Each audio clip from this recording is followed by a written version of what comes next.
Thank you very much, Mike. And I want to get back to the governors. I do want to say, to me, something so big.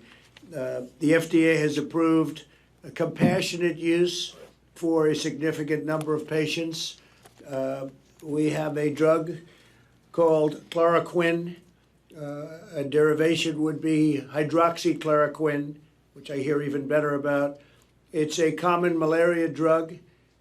It's been available, so therefore the safety level we understand very well. It's been relatively safe, and it showed very encouraging early results, really encouraging. If this works as well as hopefully it might, the FDA, which would have taken normally much longer to do under our great secretary, has been fantastic. The head of the FDA has been Dr. Hahn, Dr. Stephen Hahn. He's been fantastic. He got it approved very quickly. I won't even tell you how quickly, but let's put it this way, it's approved. And we're encouraging you to take a look at it. We have ordered a lot of it, and you can too. It's by prescription. It's a very powerful drug for malaria and also for various forms of very serious arthritis. But we think it has a very serious, very good impact on what we're talking about with respect to the virus. So you'll take a look at that and you can coordinate with us. But I think to me that's a game changer. You know about the vaccines are fine, but that will be a while before you can test them because you have to leave quite a bit of period. We are making tremendous progress on a vaccine, but it still takes a long while to test it. We're also studying this and other promising therapies, which is a therapy produced by Gilead, and that would be it's called remdesivir, and it shows great promise. And Regeneron is a company which is also working very hard on a drug, and it's also, they're doing very well. They are the ones that came up with a very successful solution to Ebola, and they've been a fantastic company. So we have some great things, but the ones that I mentioned are very good, but especially I think if you look at the first mention, could be a absolute total game changer.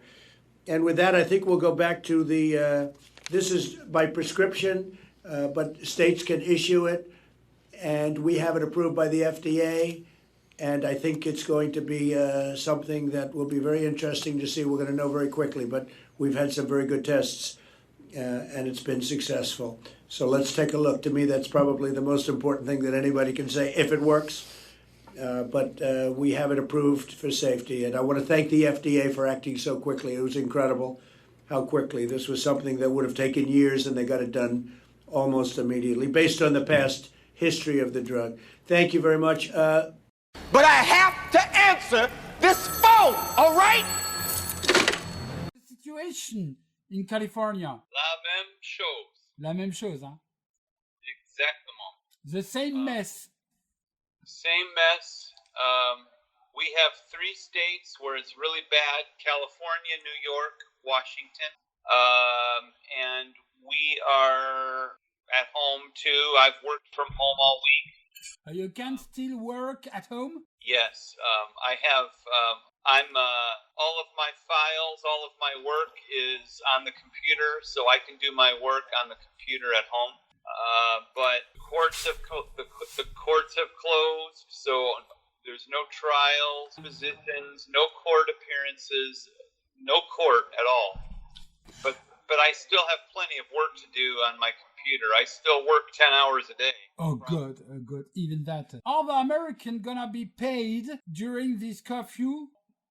What happened with them? So it's a very fluid situation. The legislature is in the process of negotiating right now as we speak. Right before we got on the phone, they were saying that they might reach an agreement tonight on that legislation. And what they're talking about is paying certain people, not everybody. What they're talking about is paying certain people, if you qualify, $1,000 a month or $2,000 if you're married. Okay, but but not everybody qualifies. It's only for lower income people.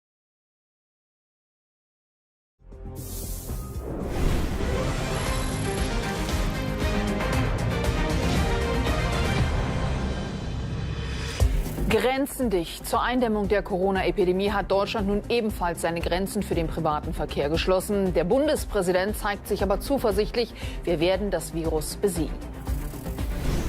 Und die Schulen bleiben zu in fast allen Bundesländern. Ab heute sind Schulen und Kitas geschlossen. Das stellt berufstätige Eltern natürlich vor massive Betreuungsprobleme. Ja, nicht nur wir, ganz Europa ist mittlerweile im Krisenmodus. Inzwischen haben zahlreiche europäische Länder den Notstand ausgerufen. In Spanien und Italien steigen die Zahlen der Corona-Toten dennoch rasant an. Der Papst betet für ein Ende der Pandemie. Ganz herzlich willkommen hier bei uns. Der Tag beginnt also ganz im Zeichen der aktuellen Corona-Maßnahmen. Deutschland, Europa, wir alle stehen vor Wochen, vielleicht Monaten, wie wir sie alle noch nicht erlebt haben, mit Folgen, die gar nicht abzusehen sind. Hier in Deutschland werden in diesem Moment die Grenzen zu 5 Nachbarländern geschlossen, darunter auch die nach Österreich.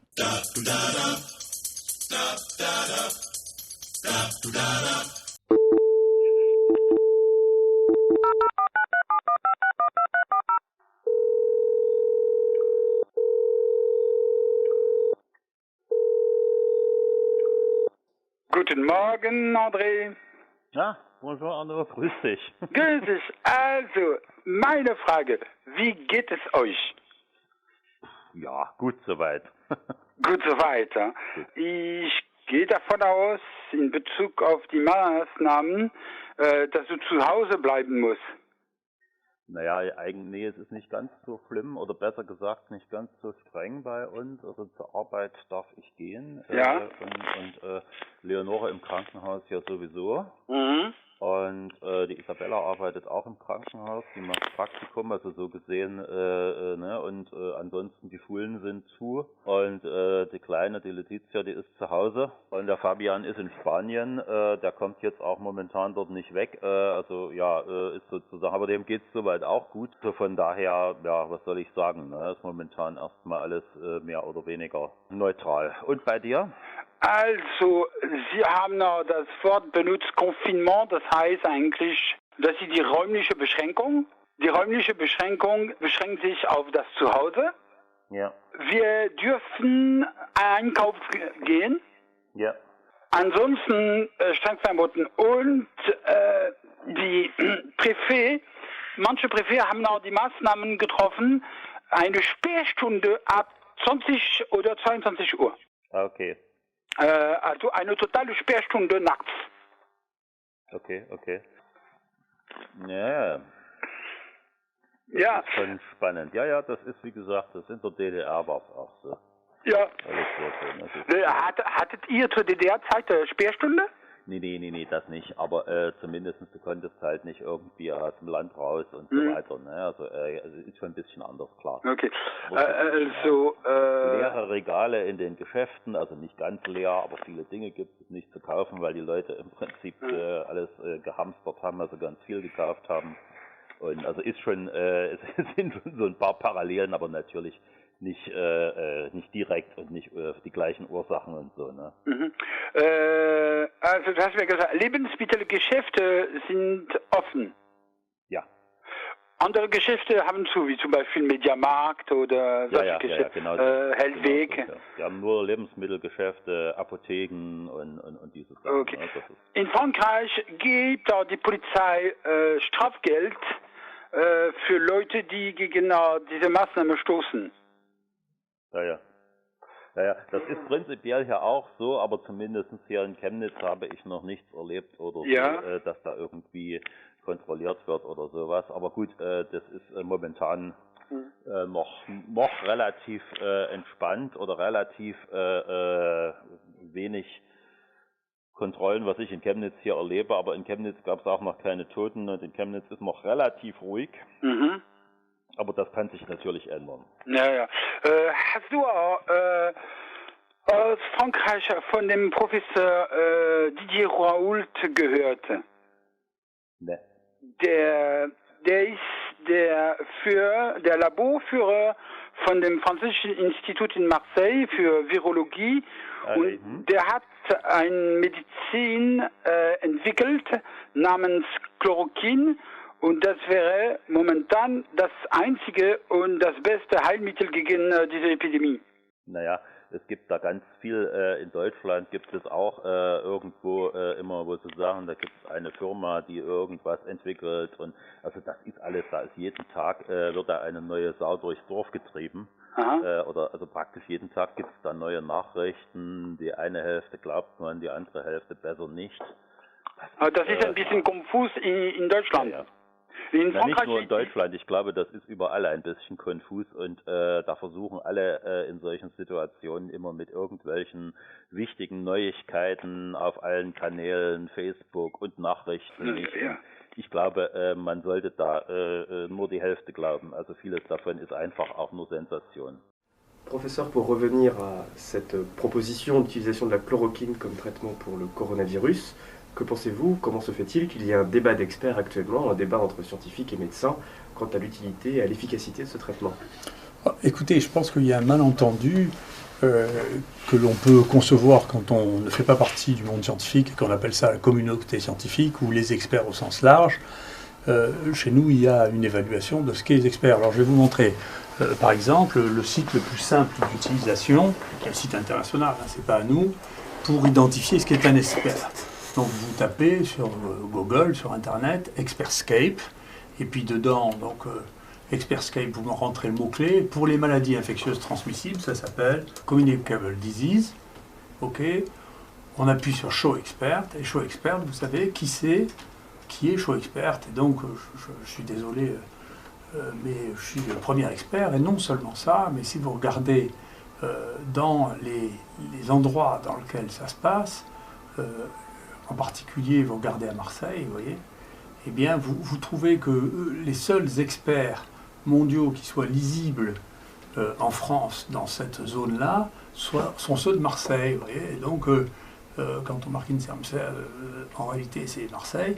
Et donc, Université d'Aix-Marseille, vous voyez que les seuls experts visibles en France, vous voyez, sont des experts qui sont ici, les 5 visibles au niveau mondial de l'expertise dans ce domaine-là, et c'est lui dans les maladies transmissibles. Et si vous regardez ensuite dans virus, vous regardez qui sont les experts mondiaux présents en France, et si vous regardez dans antibiotiques, vous verrez quels sont les experts mondiaux trouvés en France, et si vous regardez à Communicable Disease Emerging, vous verrez que les seuls experts mondiaux sont à Marseille, de France sont à Marseille. Donc c'est intéressant, mais ce qui est un expert pour une télévision ou pour un groupe, c'est une chose, ce qui est un expert pour la science, c'est une autre chose. Voilà. Et donc, moi, je suis indifférent au fait que les uns les autres pensent qu'ils sont des experts, ça m'indiffère. Cela étant, il y a des manières de quantifier le niveau scientifique des gens, qui est facile à évaluer, il suffit de le regarder pour savoir qui est quoi dans un domaine donné scientifique. Pour quelles raisons vous êtes-vous intéressé et avez-vous communiqué sur la question de la chloroquine? La chloroquine est un médicament avec lequel je travaille depuis longtemps.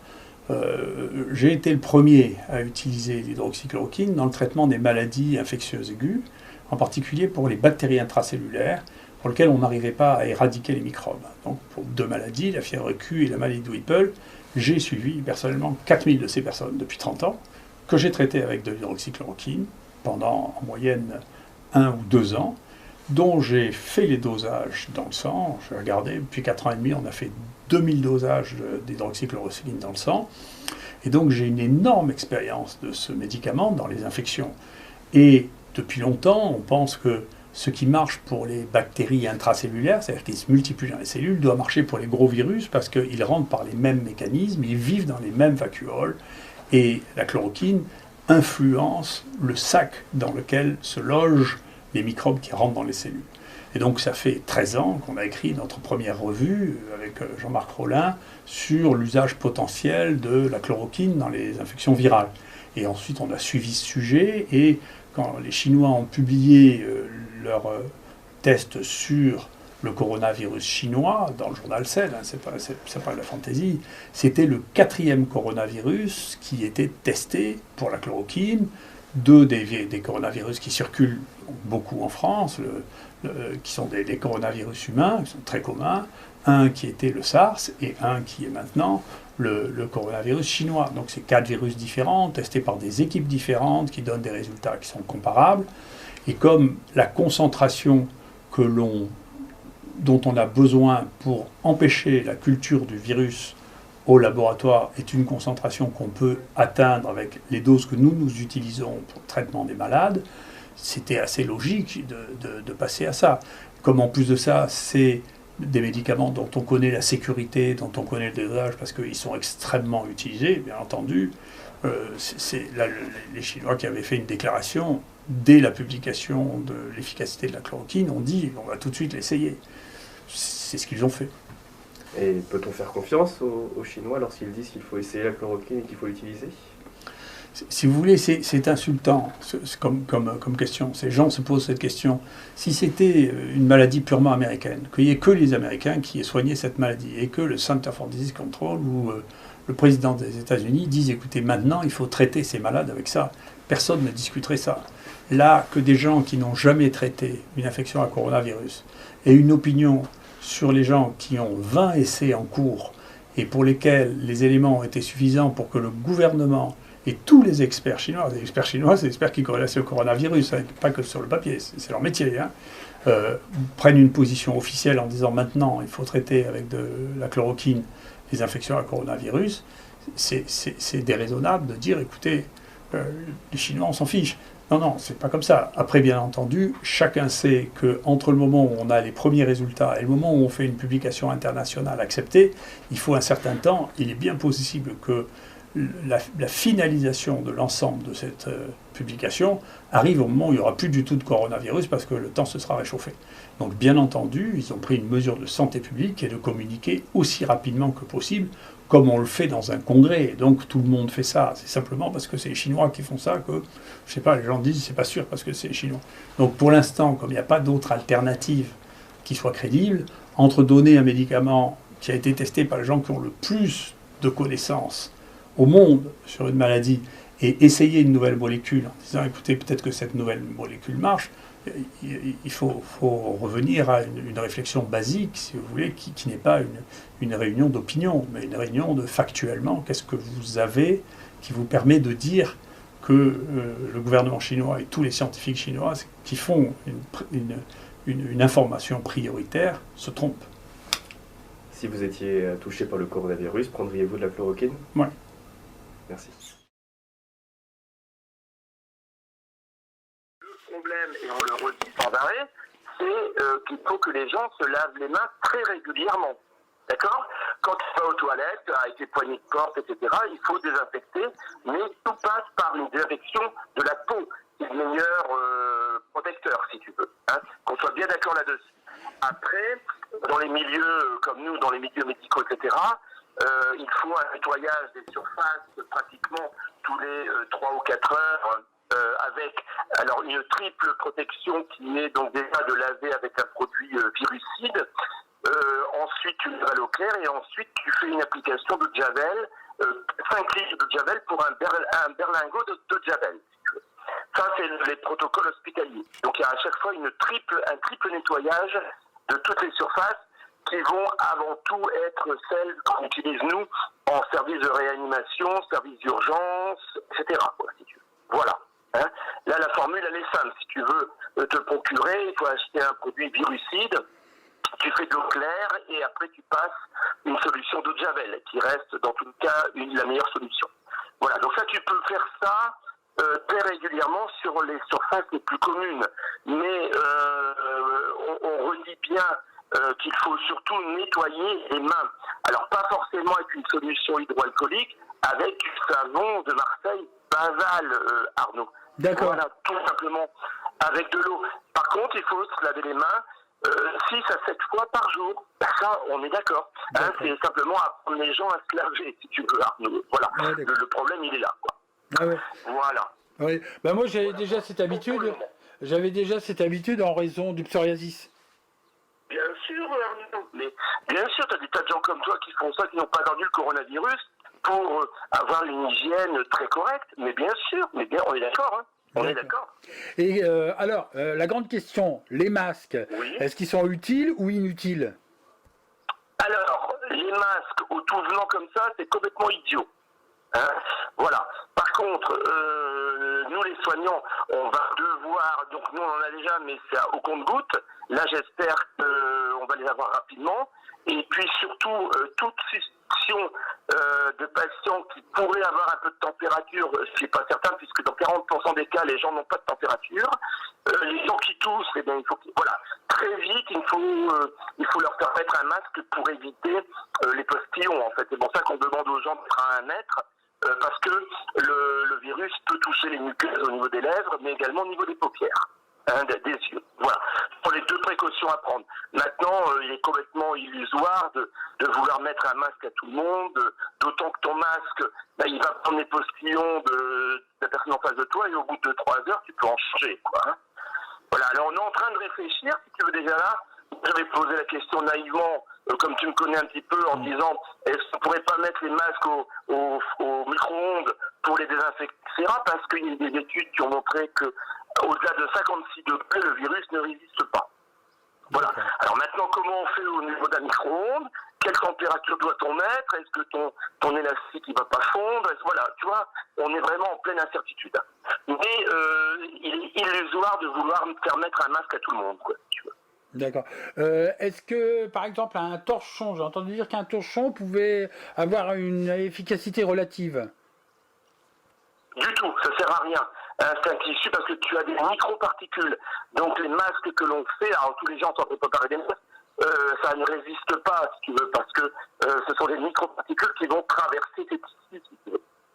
C'est vraiment, le masque est fait de plusieurs couches de tissus différentes, de manière à freiner l'expansion, quoi.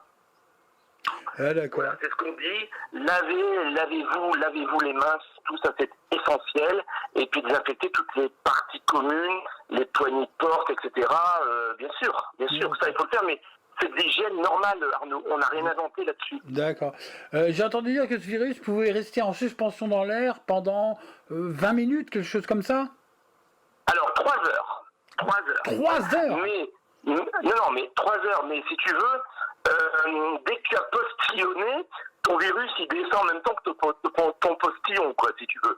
Donc, il n'y a pas de crainte à avoir d'un virus qui voyage dans l'air pendant 3 heures. Ça a été dit, mais il ne peut pas, si tu veux, ton virus ne reste pas en suspension dans l'air pendant 3 heures. Il faut bien qu'il descende à un moment donné. Donc voilà. Donc ça peut être une histoire de 10 minutes, un quart d'heure. Ouais, en plus, il y a le phénomène du vent. Le vent va véhiculer. Il peut le véhiculer sur plusieurs centaines de mètres. Oui, mais ton virus, il est pratiquement détruit séance tenante, quoi, si tu veux. Tout est basé sur l'histoire du postillon, comme dans la tuberculose. Hein, ce sont des choses qui se transmettent par voie orale, voire nasale, avec des éternuements.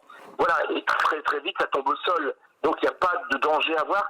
Par contre, les 3 heures, ça va être dans des pièces confinées en milieu hospitalier où tu as les soignants, t'as les malades et tout ça, quoi. Si tu veux. Tout pour en dehors, c'est complètement ridicule, quoi, je veux dire. C'est absurde. Comme les gens sont confinés, je pense notamment aux gens qui cohabitent dans les immeubles, la cage d'escalier, etc. Donc là aussi, on voit que les Chinois ont pris des mesures de désinfection.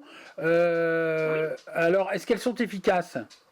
Oui, tout à fait. Ça, je suis complètement d'accord. Dans les lieux communs, les rampes d'escalier, les poignées, il faut prendre l'habitude de désinfecter avec une solution hydroalcoolique. Ça, je suis complètement d'accord. Tout à fait. Tout à fait. Donc l'idéal étant d'avoir un petit flacon de solution hydroalcoolique avec toi dans ta poche. Et puis, mais là encore, Arnaud, tu pars dans un ascenseur où tu descends des marches d'escalier avec une rampe. Rien ne t'empêche, en ayant descendu ta rampe, de prendre ta solution hydroalcoolique et de te laver les mains. Tout le problème est résolu. Ah oui, d'accord. D'accord, oui, donc au lieu de désinfecter, parce que là, les Chinois, je crois même que c'est à l'ultraviolet, il paraît que... Oui, bien sûr. Non, mais ça c'est absurde. Par contre, dès que tu as touché à quelque chose, aux sorties de toilettes ou des choses comme ça, ou dans les grandes surfaces, puisque tu touches à pas mal de choses, voilà, avoir l'esprit de se désinfecter les mains dès que l'action est terminée. Tu as fait tes courses auprès de la Dana, voilà, tu as passé la carte vitale, tu as passé la carte bancaire, voilà. Tu commences les affaires et tu te désinfectes les mains tout de suite. Il n'y a pas de souci. D'accord. Là, j'ai une lotion. C'est du bon sens, hein. C'est du bon sens. J'ai une lotion, c'est un gel, mais c'est pas alcoolique. Mais l'avantage de cette lotion, c'est qu'on peut se laver les mains à sec. Oui, alors, faut bien regarder les indications de ton produit, hein, quand même. D'accord. Hein, parce que le gel hydroalcoolique, comme on connaît là, si tu veux, les gens paniquent parce que c'est marqué coronavirus. Bah oui, des coronavirus, t'en as des centaines de coronavirus. Le problème ici, c'est que celui-ci a muté. Et donc, mais voilà, les gels hydroalcooliques sont faits pour désinfecter tout ce qui peut être virus banaux, quoi, si tu veux. Là, on a un virus qui est un peu particulier quand même, là, c'est pour ça. Mais voilà, donc regarde bien la notice de ton produit, et puis si ça marque virucide et tout ça, il n'y a pas de danger, il n'y a pas de problème. Hein. Mais toujours bien s'habituer à bien se nettoyer les mains et entre les doigts et tout ça surtout, hein, ça c'est important. Oui, d'accord.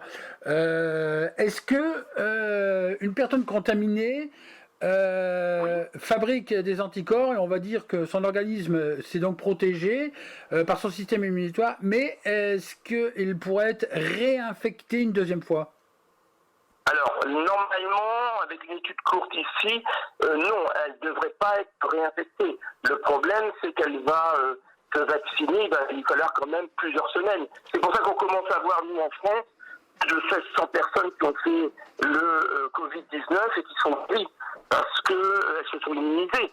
Mais il faut le temps que l'organisme réagisse, Arnaud. Ça veut dire minimum 3 semaines à mois.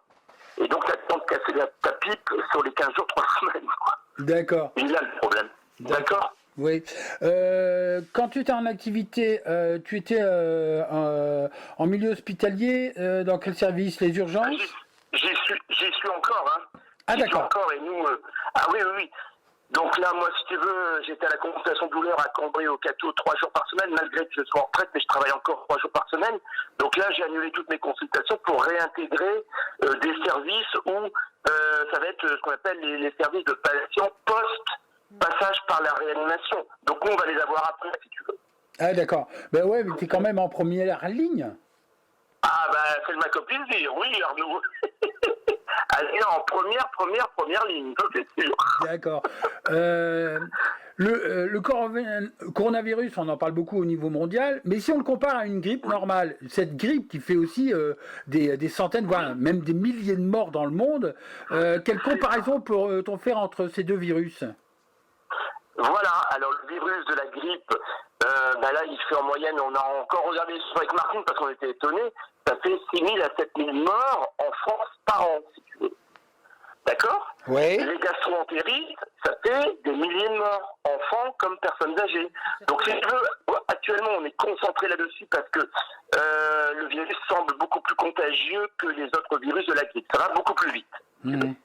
Hein, donc, alors on sait qu'il y a à peu près 98% des gens qui vont en sortir guéris, mais dans les 20%, tu auras 15 à 20% de gens qui vont en mourir, quoi. Il est là le problème actuellement, si tu veux. Ouais. Et quoi que tu fasses, parce qu'on n'a pas de traitement efficace. D'accord. Les personnes potentielles à la candidature du dernier soupir, ce sont les personnes âgées. Et est-ce que ça... Non. Hein. Là, on a des études, nous, avec le ministère. On a presque 50% des gens entre 50 et 70 ans qui vont être affectés et qui vont mourir pour un petit pourcentage.